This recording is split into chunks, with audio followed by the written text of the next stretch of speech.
So you've discovered Ajijic. Buy or rent an Ajijic? That's the big question now. Hi, my name is Anna Fominych.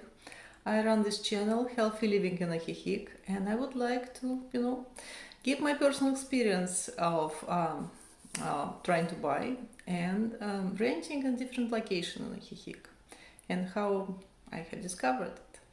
So let's go.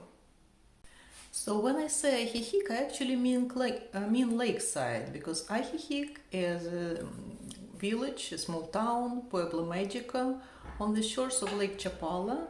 But right next to it is, it actually extends to the west. It's West Ajijic. It's a large area being developed right now, and I stayed there. It's a nice area, quiet, nice area. Then it's upper part of Ajijic, Rancho del Oro in the west Ajijic, and there's La Floresta to the east. And next to Ajijic is San Antonio Tley. I can pronounce the full name, sorry. San Antonio, which is a small, town, pueblo, next to Ajijic. Then it's Riberas, then Chapala. So all this area is very nice. Ajijic is kind of a center for it because it's kind of expat center.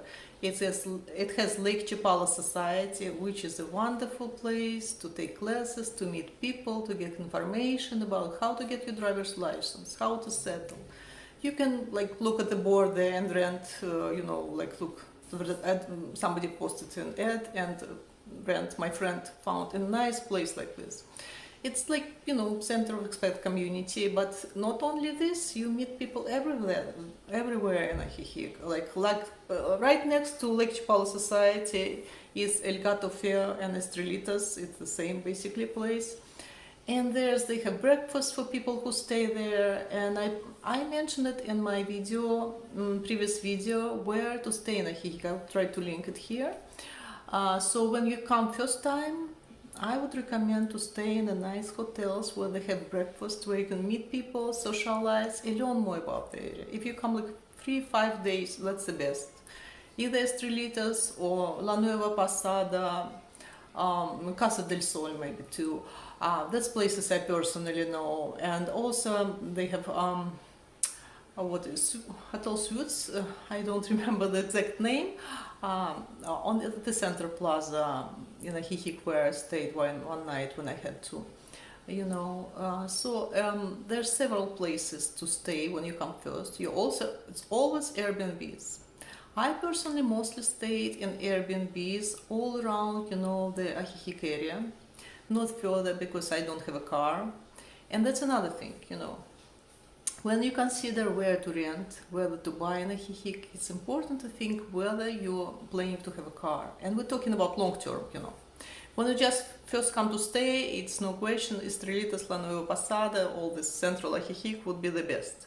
But when you decide to stay longer, you definitely want to think whether you will have a car to, drive yourself around, to get to places, because you will need groceries, you'll need to go to get massages or whatever, go to doctor, go to the lake, just meet with friends at restaurants. And the restaurants are all around the area. You can go to the same ones, if you know the place. But then if you want to get around, you want to go to Soriana, to Walmart, do major shopping, and then you may need a car. There are plenty of taxis, and not Uber driver, but personal drivers. I almost always use Alejandro Castro.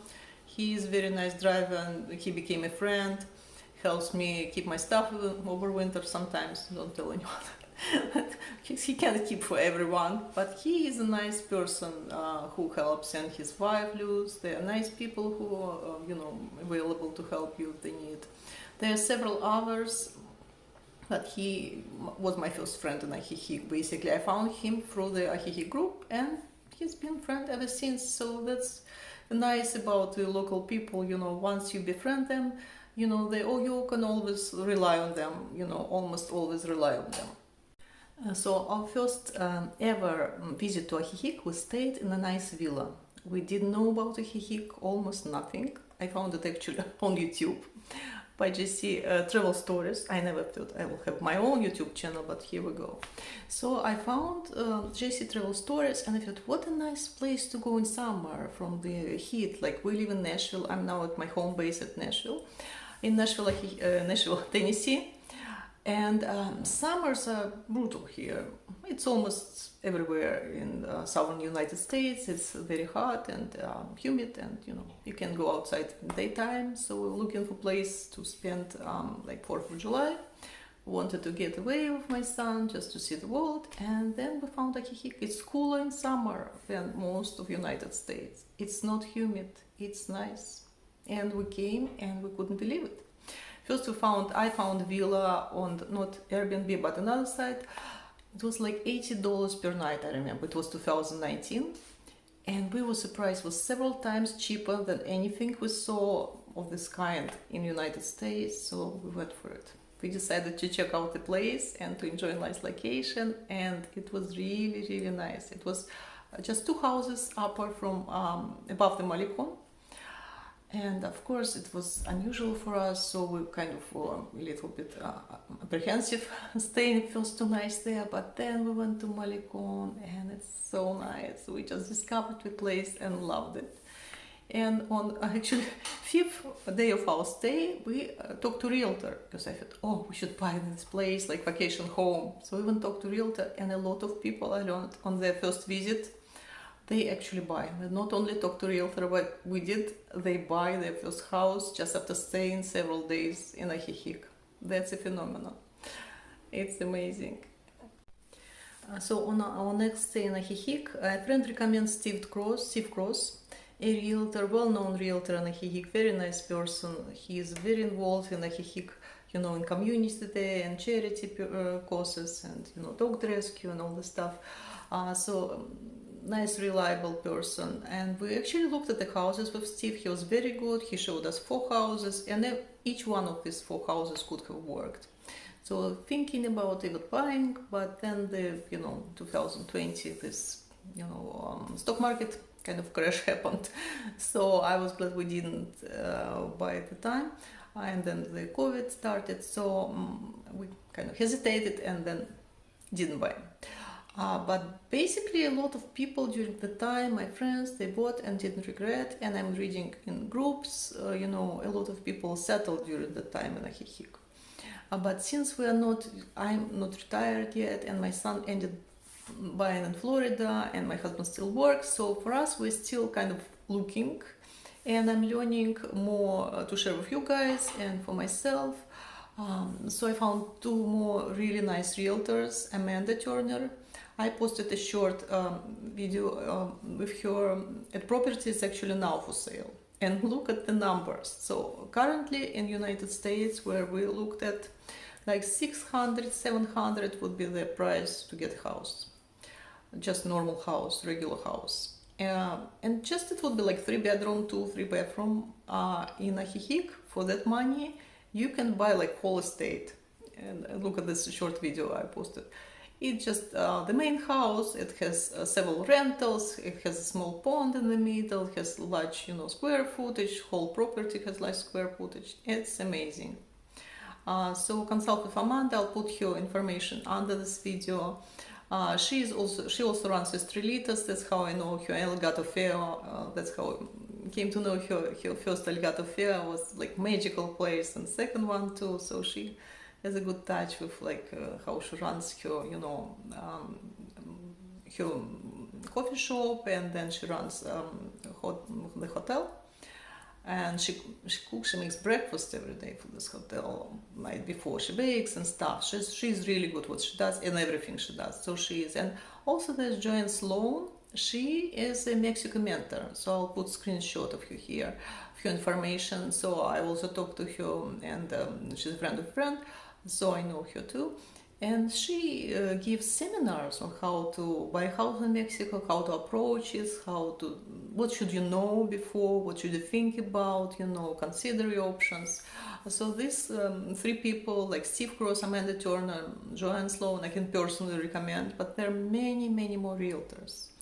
And another thing I wanted to mention, when you buy in Mexico, not only you need a reliable realtor, because it's not as strictly regulated. So you need to know a person really. That's what I would recommend. You know, you need to know a person, have a personal recommendation of someone, you know, who bought with this person before you buy. And also you have to work with notarial, but a good realtor would point you towards that. So notarial in Mexico is not like one in United States. It's a person with degree. It's a lawyer basically who certifies all your documents, who does deed search and much more to make sure this not only this property is, you know, legally, the person who sells the property can legally sell it, but also that the, you know, the ground it stands on, it's also owned by that person, because there are different like aspects. You know, realtors, good realtors and notarials, they all know that. So find reliable people, use the ones who I recommend, or find your own and then buy. But before that, you have to really, what I recommend, you have to rent all over Ajijic for several maybe months or maybe for first year. Some people buy right away and some don't even regret it. They you know, rent it out and settle in when they retired. I saw like several Canadian couples do that. But what I would recommend from my experience, try to rent in different places, Airbnbs, hotels, you know, and see what area do you like, because they differ. And they're also, like I mentioned, this San Antonio, Chapala, but the other side also is Jocotepec, San Juan Cosala, which has thermal springs. That's nice to consider. And Record Club above that has thermal springs. So this, you know, healing waters, warm waters. I usually take a bus or, you know, taxi there, but one of my friends lives right there and she has the thermal springs in her backyard. That's another nice thing to consider. So you've got options, and there are also small towns around Lakeside. I'll try to link my friend, my buddy, YouTube buddy Chris. He walks all over, you know, Ajijic, Chapala for like last couple of years. He was doing that, and now he found a small town which I heard of but never been in. I'll try to link his video here because that's maybe next development. It's quite a nice area, a little bit away of Ajijic, but if you have a car, it's just no problem. It's like maybe 20 minutes to Ajijic. So a lot of things to consider, but also a lot of options. And read all the information below the video and see my links. And hope you make the right decision and get to enjoy this area, because the prices are going up, you know. So it's not, if we buy in Ajijic, it's kind of sure bet now. Price is going up and it just appreciates well, and people are flocking to Ajijic from all over the world, you know. I met Australians, my friend from Denmark, there are like French people there. So, you know, Mexico is being discovered and Ajijic is on the forefront of that. So I hope you get to enjoy it. And thank you for watching my video. Subscribe, like, you know, support my channel, because I'm trying to give the honest information about it, share my experience. I enjoyed so much, and I'm planning my next trip to Ajijic as well. So hope I find a nice rental this time. That's another thing. If you own a property, you don't have to look for rental each time like I do. So think about your options and what's good for you, for your stage of life. If you're retired or you're just going, you know, to enjoy Ajijic like I am for health purposes, and you know, you have options. You've got options. You take care.